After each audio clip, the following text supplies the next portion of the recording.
Bismillahirrahmanirrahim. Qala al-muallif rahimahullahu ta'ala al-imam an-Nawawi an Abi Abdillah Nu'man ibn Bashir radhiyallahu anhu qala sami'tu Rasulullah sallallahu alaihi wasallam innal halala bayyin wa innal harama bayyin wa bainahuma umurun mushtabihat la ya'lamuhunna katsirun minan faman ittaqa syubhat istabra'a li dinihi wa irdi wa man waqa'a fi syubhati waqa'a fil haram karra'i yar'a hawla al-hima yushiku an yarta'a fi ala wa inna li kulli malakin hima ala wa inna himallahi mahari ala wa inna fil jasadi mudghatan idza salahat salahal jasadu kullu wa idza fasadat fasadal jasadu kullu ala wahiyal qalb. Dari Abu Abdillah Nu'man ibn Bashir radhiyallahu an, aku mendengar Nabi sallallahu alaihi wasallam bersabda, sesungguhnya yang halal itu telah jelas dan yang haram pun telah jelas. Sedangkan di antara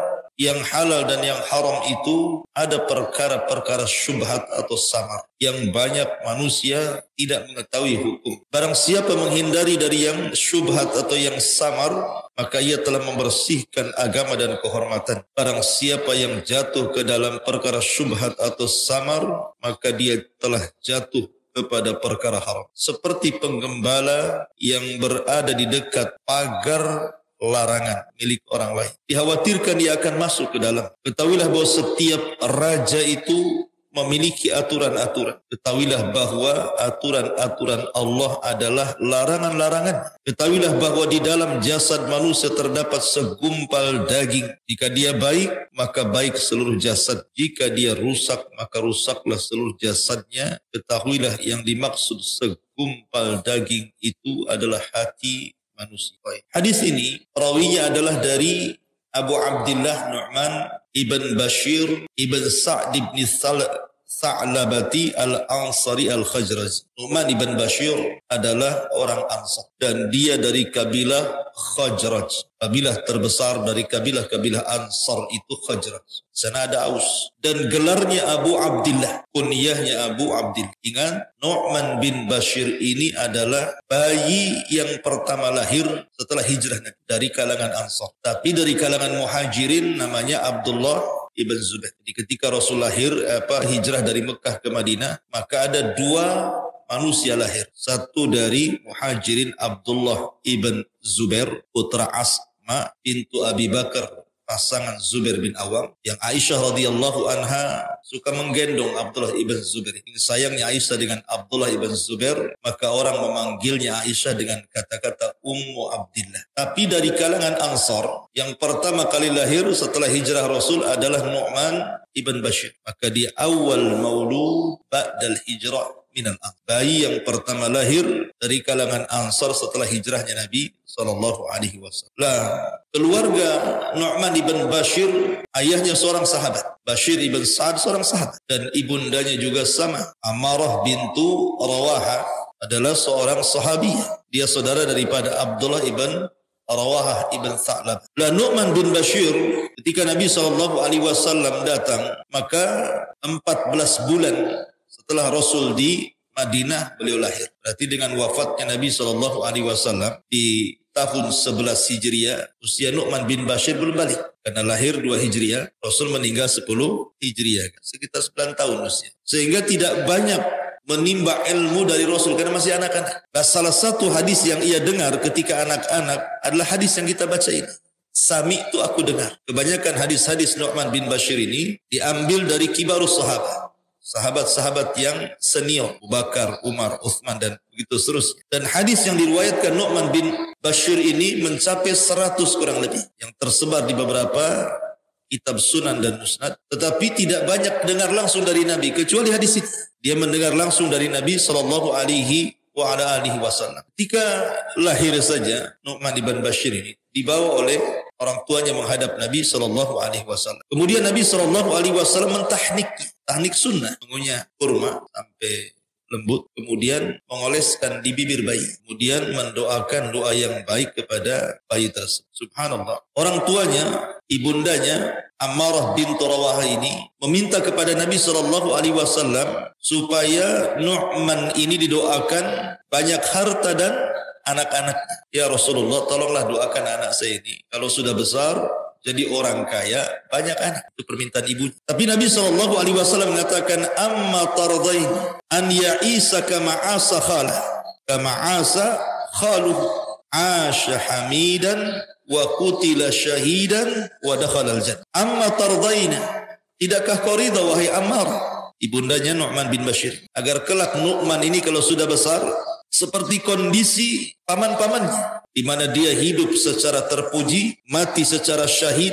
dan Allah masukkan ke dalam surga. Akhirnya Rasul pun mendoakan Nu'man ibn Bashir dengan 3 kalimat. Semoga anak ini kalau kelak sudah besar, asya hamidan, hidup dipuji manusia. Wa qutila syahidan, tapi kelak akan dibunuh secara syahid, dan Allah akan masukkan ia ke dalam surga. Subhanallah, ini kan kemuliaan semua. Hidup mulia, mati syahid, masuk surga.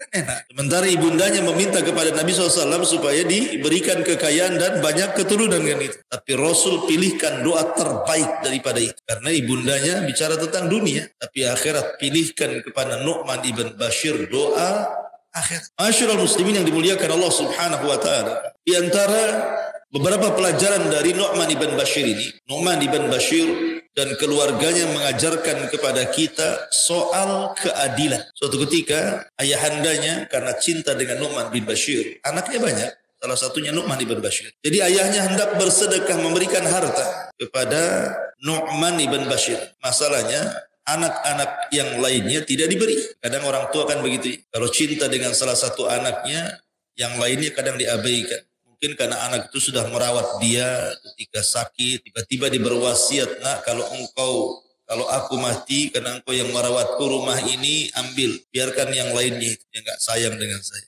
Banyak orang tua yang lah. Ayahanda Nu'man ibn Bashir ini memberikan harta kepada Nu'man dan tidak memberi kepada anak-anak yang lainnya. Tapi istrinya Ammarah ibn Rawahah ini kurang setuju karena tidak dibagi rata anak-anak. Sehingga kemudian ibundanya meminta suaminya, tidakkah kau datang kepada Rasul meminta persaksian bahwa engkau memberikan harta itu kepada Nu'man ibn Bashir dan tidak mengapa tidak memberikan kepada yang lainnya. Maka berangkatlah ayahanda Nu'man ibn Bashir dengan Nu'man ibn Bashir datang kepada Rasul supaya Rasul menyaksikan dia memberikan harta. Ketika sampai di hadapan Nabi SAW, Rasul bertanya, afa'alta hadha biwaladika kulli? Apakah engkau memberikan harta ini kepada semua anak-anakmu selain Nu'man? Maka dia mengatakan, la, tidak. Aku hanya memberikan kepada Nu'man.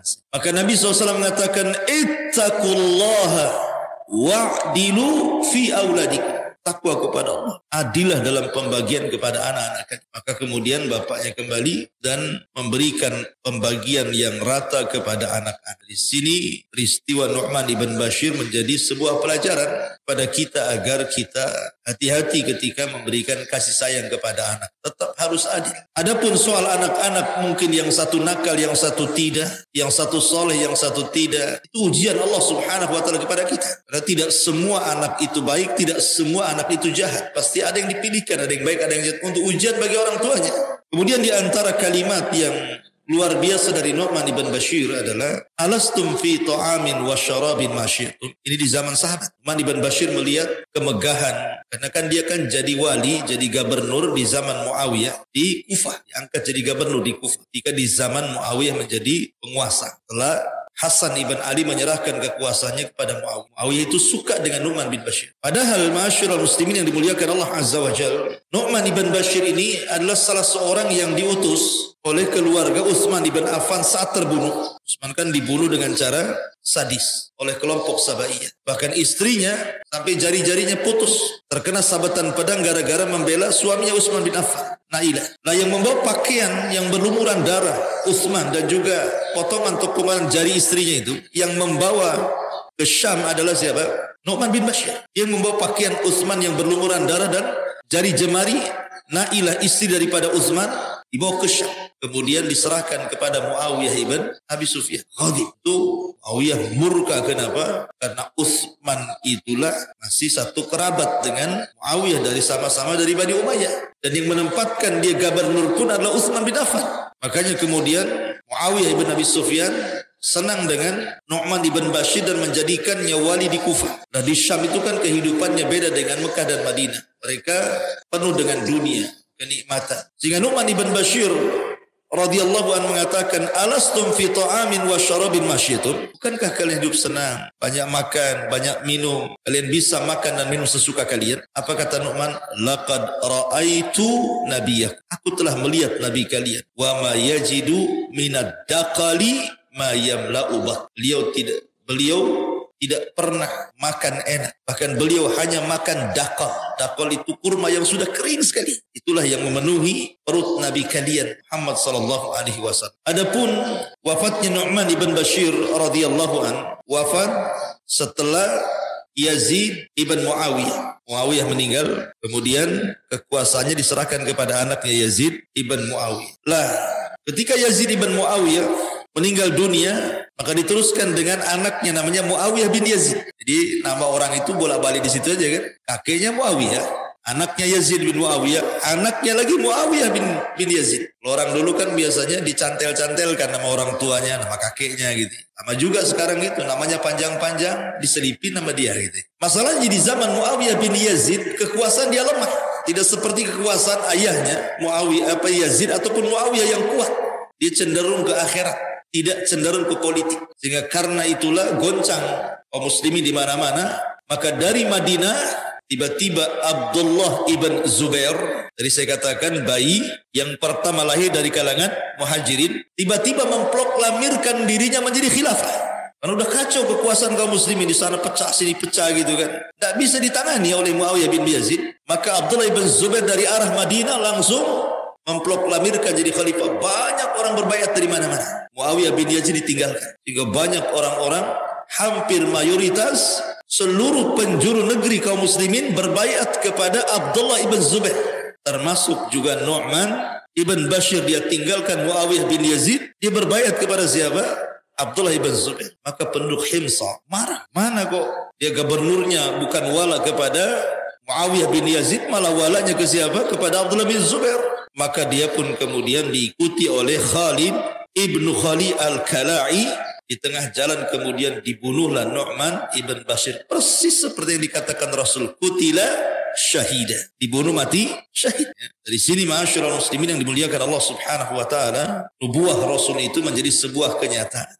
Ya, karena Rasul tidak pernah mengucapkan dengan hawa nafsu. Yang Rasul ucapkan itu wahyu yang diwahyukan kepada. Banyak hadis-hadis yang diriwayatkan Nu'man bin Bashir. Salah satunya hadis yang ma'ruf tentang fase-fase yang akan dilalui manusia. Ada namanya fase nubuah, dari Adam sampai Rasulullah. Ada namanya fase khilafah, Khulafaur Rasyidin, dari zaman Abu Bakar sampai zaman Hasan ibnu Ali. Ada fase namanya mulkan azhar, fase dinasti. Fase dinasti itu artinya kerajaan diwariskan kepada keluarga. Dan itu sejak zaman Muawiyah ibn Abi Sufyan, pengasas daulah Umayyah, sampai runtuhnya Ottoman, Turki Utsmani. Itu masih kerajaan dinasti. Tetapi mereka masih bagus walaupun banyak kezaliman. Karena mereka masih mengacu kepada syariat Islam. Baru kemudian fase keempat disebut mulkan Jabariyah. Penguasa-penguasa zalim dan diktator. Sejak runtuhnya Turki Utsmani sampai hari ini, sampai nanti menjelang munculnya fase terakhir kembali ke zaman khilafah. Namanya Khilafatul Mahdi. Kuasaan dipegang Imam Al-Mahdi. Nah, hadis ini diriwayatkan siapa? Yang meriwayatkan Nu'man bin Bashir. Kemudian juga Nu'man ibn Bashir meriwayatkan beberapa hadis seperti hadis pentingnya seseorang al-amru bil ma'ruf wan nahyi 'anil munkar. Pentingnya bukan hanya mengajak manusia kepada kebaikan, cegah juga kemungkarannya. Kemudian beliau mempermisalkan dengan sebuah kapal. Ya, ini juga hadis juga dari Nu'man bin Bashir, di mana ada kapal dua tingkat, yang tingkat bawah kalau minta minum ke atas. Akhirnya kasihan, merasa terganggu, yang di bawah kemudian berinisiatif untuk membolongi kapal, ngambil air dari bawah. Ini kalau dibolongi kapal, tenggelamlah kapalnya. Kalau yang dek 2 tidak memberikan teguran kepada yang di bawah, semua tenggelam. Itulah permisalan orang yang mengajak kepada kebaikan dan tidak mencegah kepada kemungkaran. Salah satu hadis yang kita akan bahas adalah hadis al-halalu bayyinun wal haramu bayyinun, dan ini adalah hadis asal tentang masalah zuhud dan wara'. Hadis Nu'man bin Bashir al-halalu bayyinun wal haram bayyinun wa bainahuma umur mustabihat ini yang kita akan bahas adalah asal dari kaidah tentang fadlul zuhdi wal wara'. Pentingnya kita zuhud dan pentingnya kita wara'. Si bedanya zuhud dengan wara'. Kita sering mendengar penting zuhud, wara'. Zuhud itu tingkat tertinggi daripada wara'. Wara' dulu baru zuhud. Jadi wara' itu muqaddimatuz zuhdi. Dia muqaddimahnya untuk jadi zuhud itu wara' dulu antum. Karena wara' itu tarku ma yukhsha dararuhu fil akhirah. Anda meninggalkan sesuatu yang memadaratkan Anda untuk akhiratnya. Meninggalkan sesuatu yang memadaratkan untuk akhirat kita disebut wara' namanya. Tapi zuhud sedikit berbeda, karena zuhud itu tarku ma la yanfa fil akhirah. Meninggalkan sesuatu yang tidak bermanfaat untuk akhirat. Saya ulangi, kalau wara' meninggalkan sesuatu yang membahayakan akhiratnya. Kalau zuhud meninggalkan sesuatu yang tidak bermanfaat untuk akhiratnya. Apa bedanya? Kalau meninggalkan sesuatu yang memadaratkan untuk akhiratnya, berarti meninggalkan sesuatu yang haram dan syubhat. Itu disebut wara' namanya. Kalau antum meninggalkan syubhat apalagi yang haram, berarti antum wara'. Tetapi kalau antum meninggalkan sesuatu yang tidak bermanfaat karena takut akan memadaratkan akhirat, berarti antum meninggalkan sesuatu yang mubah. Sesuatu yang mubah, yang tidak ada manfaatnya, tidak ada dosa, tidak ada pahalanya, mubah itu kan. Terus sepak bola mubah, olahraga mubah, tapi antum tinggalkan. Hal-hal yang sifatnya mubah antum tinggalkan karena ingin mengejar akhirat, itu disebut zuhud. Berarti wara' ini muqaddimah zuhud. Paham sampai sini? Baik. Nabi mengatakan innal halala bayyin. Sesungguhnya perkara halal itu sudah jelas. Wa innal harama bayyinun. Yang haram juga sudah jelas. Apa yang dinaskan halal, kita halalkan. Al-Quran mengatakan halal, hadis mengatakan halal, halal. Apa yang diharamkan Al-Quran dan Sunnah, haram, kita haramkan. Apa yang didiamkan, Quran tidak mengatakan halal, juga tidak mengatakan haram, hadis tidak mengatakan halal, ataupun tidak mengatakan haram, maka dalam urusan dunia tetap halal. Tetap halal. Sampai datang dalil yang mengharamkan. Yang halal jelas. Sesuatu yang antum makan yang halal itu kan jelas semua orang tahu. Antum minum jus jeruk, jus lemon, jus durian, halal. Antum makan nasi, halal. Yang halal itu jelas sebenarnya. Atau memakai pakaian gitu ya. Tahu kok pakaian ini tidak boleh, haram. Pakaian ini yang boleh, halal. Tahu kita semua, jelas. Yang haram juga jelas. Khamar, babi, anjing, jelas kan itu ya. Dan dalam bab muamalah, riba, zalim dan yang lainnya, jelas. Yang tidak jelas itu, yang tengah-tengah, ini halal ke haram. Syubhat jadinya. Jadi orang yang ragu-ragu, tidak tahu ini halal, ini haram, ini disebut syubhat. Syubhat ini bisa mengantarkan ke halal, bisa mengantarkan ke haram. Kalau antum meninggalkan syubhat karena lebih ke haram, itu meninggalkan syubhat karena lebih ke haram, itu disebut wara'. Kalau antum meninggalkan syubhat padahal lebih ke halal, itu disebut zuhud. Makanya tingkatan zuhud lebih tinggi dibandingkan wara'. Lalu kenapa kemudian timbul syubhat? Syubhat itu kan samar. Ada beberapa. Karena di sini Allah mengatakan, Rasul mengatakan, wa bainahuma umur mustabihat la ya'lamuhunna katsirun minan nas. Dan di antara halal dan haram yang jelas itu ada perkara-perkara samar yang tidak diketahui banyak manusia. Artinya ada yang tahu hukumnya, ada yang tidak tahu. Tapi kebanyakan tidak tahu. Seperti umpamanya ikhtilaf ulama. Ulama berselisih pendapat. Di zaman para sahabat saja, terkadang ada beberapa sahabat itu tidak sampai keterangan kepada dia, terjadi perselisihan. Contoh, Sa'ad bin Abi Waqqas. Di awal Islam kalau ruku itu kita harus takbir. Kemudian ruku di permulaan mau sholat. Tapi kemudian datang larangan takbir. Sa'ad bin Abi Waqqas tidak tahu. Sehingga terjadi khilaf di sini. Karena Sa'ad bin Abi Waqqas tidak tahu tentang bahwa hadis itu sudah dimansuh, dilarang. Ruku nggak seperti itu, yang meletakkan tangan di lutut. Atau contoh yang lain seperti yang terjadi kepada Abdullah ibn Mas'ud ketika bicara soal larangan bicara dalam sholat. Hadis tidak sampai kepada dia bahwa telah turun ayat Al-Quran melarang bicara dalam sholat. Jadi khilaf. Atau Abdullah ibn Mas'ud dengan Ali radhiyallahu anhu tentang soal hukum nikah mut'ah. Abdullah bin Abbas membolehkan. Datang Ali mengatakan anta rajulun ta'ih, kau ini orang bodoh katanya. Nabi sudah melarang tidak boleh nikah mut'ah di Khaybar sebagaimana melarang keledai peliharaan itu dimakan kata Ali. Agak terjadi khilaf di sini kan. Nah, terkadang orang-orang yang setelahnya menjadi syubhat, ragu-ragu yang benar yang mana kan gitu ya. Jadi syubhat gitu ya jadinya kan. Yang benar ke yang ini ke yang itu kan. Itu juga karena terjadi khilaf di antara para ulama, orang-orang setelahnya tidak ada yang tahu. Ketika datang keterangan mana yang dimaksud, mana yang dinasikh, kalau dia tidak punya ilmunya jadi syubhat jadinya. Tapi Nabi SAW mengajarkan kepada kita agar kita meninggalkan syubhat jauh lebih baik dibandingkan masuk dalam syubhat. Ketika Nabi SAW hendak pulang ke rumah istri-istrinya, di tengah jalan dia menemukan kurma. Jatuh satu butir kurma di jalan. Itu disebut lukotoh. Dalam bab fikih itu namanya lukotoh. Barang jatuh itu lukotoh artinya. Boleh, seperti namanya di sini, di belakang ada truk bawa jeruk. Jatuh pula satu butir. Nah mungkinlah truk balik lagi gara-gara satu butir. Rugi dengan bensinnya kan. Antum nampak tuh. Itu mau ngejar ngambil jeruk. Papa gitu kan. Ini satu jeruknya nih. Padahal satu truk itu jeruknya kan. Udah jauh entah kemana truknya. Antum diambilnya sama antum dicari truk udah nggak ada. Itu disebut lukotoh, halal dimakan. Boleh dimakan. Daripada busuk. Tapi kalau jatuh satu karung, dua karung kan. Setengah truk jatuh antum ambil semua. Nanti kan balik lagi truknya kan. Artinya bahwa Nabi itu menemukan lukotoh, kurma jatuh. Pas mau diambil, gak jadi dimakan. Kenapa? Takut kurma ini kurma sedekah. Jadi makan. Warah. Kemudian juga kita lihat, nah ini namanya meninggalkan syubhat kan. Ragu-ragu antara sedekah atau hadiah itu kan syubhat jadinya kan. Rasul meninggalkan tidak mau makan. Atau contoh ketika Nabi SAW bersama Safiyah. Safiyah bintu Huyai ibn Akhtab. Salah satu istri Nabi, Safiyah, putri daripada seorang pembesar Yahudi, Huyai ibn Akhtab. Terus lagi berdua-duaan, malam-malam, kan gelap, datanglah dua sahabat lewat. Tiba-tiba ketika berjalan di depan Rasul, tergesa-gesa dia jalannya. Kata Nabi SAW, kenapa kalian tergesa-gesa? Saya ini bersama Safiyah istri saya.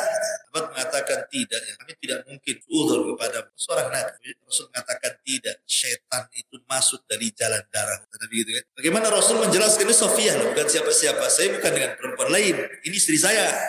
Karena gelap-gelap masalahnya. Sahabat tergesa-gesa jalannya. Tapi sahabat mengatakan tidak, kami tidak bermaksud apa-apa wahai Rasul. Tidak, setan itu masuk dari jalan darah orang. Gitu Rasul, jangan syubhatkan gitu. Nabi SAW menghilangkan keraguan-raguan di sini kepada para sahabat. Karena syubhat itu melahirkan keraguan-raguan. Makanya Abdullah ibn Mubarak suatu ketika belajar, pinjam pena sama kawannya. Dia belajar ke ulama Syam, kemudian pulang ke Irak. Sampai di Irak penanya ke bawah. Pena kawannya ini, langsung dia tidak mau hari itu dia datang ke Irak, balik lagi itu membalikan penanya. Kita ke bawah, alhamdulillah. Apalagi nemu dompet udah gak ada warung, gak ada zuhud itu. Ibrahim bin Adham. Dia suatu ketika beli kurma, itu gantang. Di bawah timbangan ada kurma, dikiranya kurma yang jatuh dari gantang yang sudah dibeli. Diambil kurma itu dimakan. Kemudian dia berangkat dari Mekah, Palestina, ingin i'tikaf di Masjidil Baitul Maqdis di Masjidil Aqsa. 3 bulan dia sholatnya tidak khusyuk, baca Quran tidak khusyuk, doa tidak khusyuk. Berpikir, apa yang salah dengan saya? Dia terpikir dosa apa yang saya lakukan. Itulah ulama. Dosa itu mempengaruhi ibadah. Gitu. Nah, kita ini biasa maksiat, biasa aja. Gak merasakan khusyuk, tak khusyuk, biasa aja gitu. Gak mempengaruhi masalahnya maksiat. Jadi akhirnya kemudian terpikir, gara-gara sebutir kurma yang dibawa gantang gitu. Balik dia dari Palestina ke Mekah. Nyari penjual kurma itu. Rupanya yang jual, yang dulu dia beli berbeda dengan yang sekarang dia mau nanyakan kurma yang jatuh. Dulu orang tua yang jual, sekarang anak muda. Sehingga kemudian ditanya, mana penjual yang lama tuh? Kata anak muda ini sudah meninggal. Lah kamu siapa? Saya anaknya. Kemudian dicerita, dulu saya kurma di bawah gantang. Saya pikir itu kurma saya yang sudah saya beli jatuh dari gantang. Jangan-jangan kurma itu milik bapakmu. Bukan bagian dari kurma yang tertakar di gantang. Padahal kan belum jelas itu. Orang yang pun sudah meninggal. Tapi saking warok zuhudnya Ibrahim bin Adham ini, dia ingin memastikan dan dia minta maaf kepada penjual itu. Masalahnya dia mengatakan, kalau saya maafkan Pak. Masalahnya anak bapakku 10. Alamatnya ini. Didatangi semua anak-anaknya minta maaf. Gara-gara satu butir. Kita ini terbalik. Kalau beli buah-buahan gak diizinkan main ambil dimakan. Ya kan? Umumnya kan begitu ya. Beli dukuh nih. Gak pernah izin cicipi ya bang? Enggak. Gak mau saya. Udah kemakan itu. Bayangkan. Gak ada waroknya di zaman sekarang ini. Ini loh.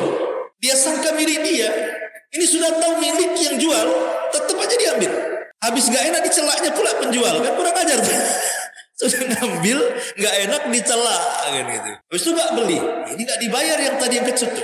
Allah. Gak ada warung, gak ada zuhud zaman sekarang. Jadi bagaimana Ibrahim bin Adham mengajarkan kepada kita warung terbebas dari syubhat. Begitu para ulama. Sampai Sufyan Ats-Tsauri atau Thabit ibn Ibrahim, ayahanda Nu'man ibn Thabit, kan Nu'man bin Thabit, ayahnya Thabit ibn Ibrahim. Thabit ini suatu ketika dia memakan satu butir apel yang ada di air yang mengalir. Karena dia sedang lapar, sedang haus. Oh, nemu air kan, namanya thalabul ilmi zaman dulu kan jalan kaki. Nemu sungai, wow senang dia. Sudah lapar, ada apel pula di situ. Ya kan? Terbawa arus air, termakan baru satu suap, terpikir, apel siapa ini? Nah, kan orang dulu begitu. Dan apel orang. Carinya sampai dari hilir ke hulu. Rupanya di hulu ada kebun apel. Jangan dari sini. Coba minta maaf supaya dimaafkan, dia sudah kemakan. Jangan nemu dompetnya dibuang, isinya diambil. Sekarang ya kan. Bahkan Sufyan Ats-Tsauri dia bekerja di kebun delima. Majikannya mengatakan, ambilkan ya Sufyan Ats-Tsauri, ambilkan delima. Ambil delima. Marah majikannya. Oh sudah bekerja berapa bulan di sini? Sekian bulan wahai Tuhan. Ambilkan lagi. Kecut lagi sampai 3 kali. Kenapa kau tidak bisa bedakan mana delima manis, mana delima kecut? Mana delima yang berkelas, mana tidak? Mana delima ini ciri-cirinya enak, ini ciri-cirinya enggak? Apa kata Sufyan Ats-Tsauri? Bukan saya tidak bisa membedakan. Wahai, saya selama tinggal dan bekerja di kebunmu ini, kau tidak mengizinkan aku untuk memakannya, baik yang ada di tangkainya ataupun yang jahat. Sebab itu aku gak bisa membedakan mana rasa. Kalau sekarang penjaga kebun, dia yang pertama kali makan buaya. Majikan saya itu punya kebun mangga dulu. Yang pertama jual itu yang punya kebun. Jadi dari situlah makanya warungnya sudah nggak ada lagi. Ada hadis ini adalah kaidah yang besar bicara tentang wara di sini. Faman ittaqa syubhat faqad istabra'a li dinihi wa irdihi. Wa man waqa'a fi syubhat waqa'a fil haram. Barang siapa yang jatuh kepada perkara syubhat, jatuh kepada haram. Kata para ulama maknanya, siapa yang memudah-mudahkan dengan perkara syubhat pasti akan memudahkan dengan perkara haram. Siapa yang hati-hati tentang perkara syubhat, maka dia lebih hati-hati dari perkara haram. Kemudian Rasul mengatakan, "Ar-ra'i yar'a haulal hima yushiku an yarta'a fi." Coba perhatikan, antum punya kebun sebelah sini. Ini kebun tetangga antum gembala kambing. Kalau kambing antum tidak diikat, apa yang terjadi? Bisa saja kambing ini lihat loncat ke tanah tetangga kan, mungkin rumputnya lebih hijau, bisa saja masuk tuh. Dan tidak tahu. Kalau kambing itu nggak diikat, artinya apa? Antara ini syubhat, ini haram. Maksudnya ini kan tanah kita, ini tanah orang. Kemudian kita taruh kambing ini di perbatasan. Bisa saja kambing itu loncat ke tanah orang kan gitu. Ini perkara syubhat, ini perkara haram. Kalau kita sudah dekat-dekat ke syubhat, bisa aja nyemplung ke haram. Makanya di sini Nabi SAW mempermisalkan hadis Nu'man bin Bashir ini bahwa waman waqa fi syubhat waqa fil haram karra'i, seperti penggembala yar'a haulal hima yang sedang menggembala kambing di sekitar tanah larangan, tanah milik orang lain. Yushiku an yarta, boleh-boleh dia akan mengambil atau loncat ke tanah orang dan jadi haram. Ala wa inna likulli malikin hima ala wa inna himallah maharim. Ingat, Allah itu punya batasan-batasan, dan batasan-batasannya Allah itu sesuatu yang terkadang orang memahami wara itu hanya sekedar meninggalkan sesuatu yang membahayakan untuk akhiratnya. Tidak, wara juga bukan hanya atar meninggalkan, tapi wara juga berkaitan dengan al-fi'lu, perbuatan. Contoh begini, ada orang yang wara, tidak mau makan riba, tidak mau makan syubhat, tidak mau makan unsur judi, tidak mau makan uang-uang korupsi. Wara di sini dia, tapi dia tidak wara terhadap kewajiban. Ketika subuh lewat, apa bedanya? Satu sisi dia nggak mau makan riba, tapi sisi lain nggak mau sholat subuh, apa bedanya? Gitu. Jadi wara itu bukan hanya sekedar meninggalkan, tapi juga memperbuat perkara-perkara wajib. Meninggalkan yang haram wajib, meninggalkan yang syubhat sunnah, meninggalkan yang mubah ini martabatnya siddiqin. Tinggi lagi tuh. Ada 3 tingkatan kan? Orang meninggalkan yang haram wajib. Orang meninggalkan yang syubhat sunnah. Orang yang meninggalkan yang mubah. Oh, ini tingkatannya aulia para wali. Makanya kadang ada orang itu tidak mau. Memang jujur orangnya di kantor amanah. Tapi tidak pernah sholat. Apa bedanya? Meninggalkan yang wajib lebih parah daripada melakukan yang haram. Karena meninggalkan yang wajib bisa kafir. Tapi melakukan yang haram belum tentu kafir.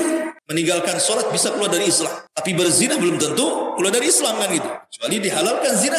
Makanya penting di sini. Jadi Allah itu punya larangan-larangan. Makanya Umar bin Abdul Aziz. Bayangkan dia masih kecil, belum balik. Umar bin Abdul Aziz itu. Makanya menjadi raja yang luar biasa. Dia tolak sholat jamaah gara-gara apa? Sibuk nyisir. Sibuk nyisir di kaca kayak kita kecil-kecil kan itu kan.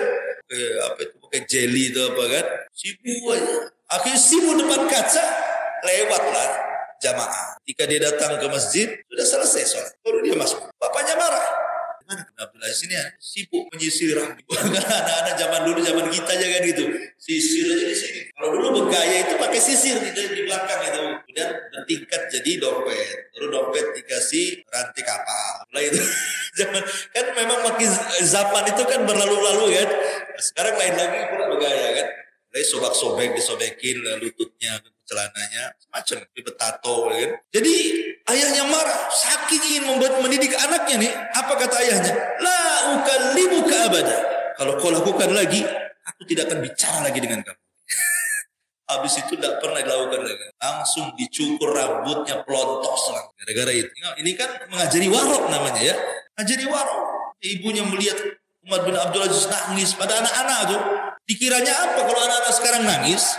Apa? Minta jajan. Kan gitu ya. Lapar. Mainannya nggak dibelikan. Oh itu nangis tuh. Dilarang main, nangis. Ini tidak. Umar bin Abdul Aziz ditanya ibunya. Ya bunai lima tabki. Hei anakku kenapa kau nangis? Ini anak-anak. Apa kata Umar bin Abdul Aziz? Tadzakartul matian. Ini anak-anak coba ingat mati. Kita ada beruban nggak ingat mati. Hari-hari atau lihat kuburan Tamyang itu ingat mati juga. Coba kadang-kadang kita ini kan warahnya nggak ada. Umar bin Abdul Aziz mengajarkan satu pelajaran besar bagi kita. Kemudian yang terakhir adalah wa inna fil jasadi mudghah idza saluhat saluhal jasadu kullu wa idza fasadal jasadu kullu ala wahyal. Ingat dalam badan kita ini ada segumpal daging.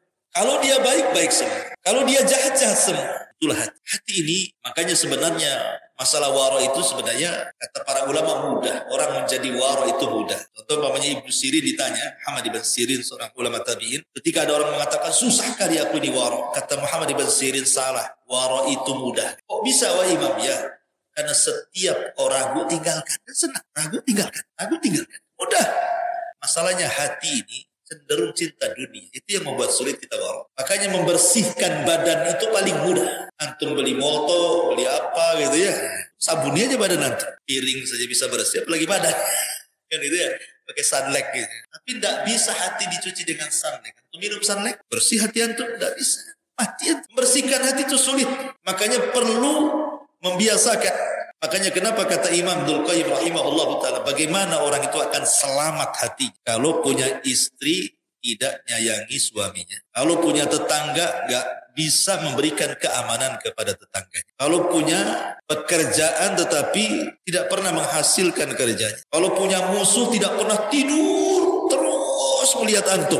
Gimana caranya antum hancur? Gimana akan tenang hatinya orang? Punya istri gak sayang sama antum.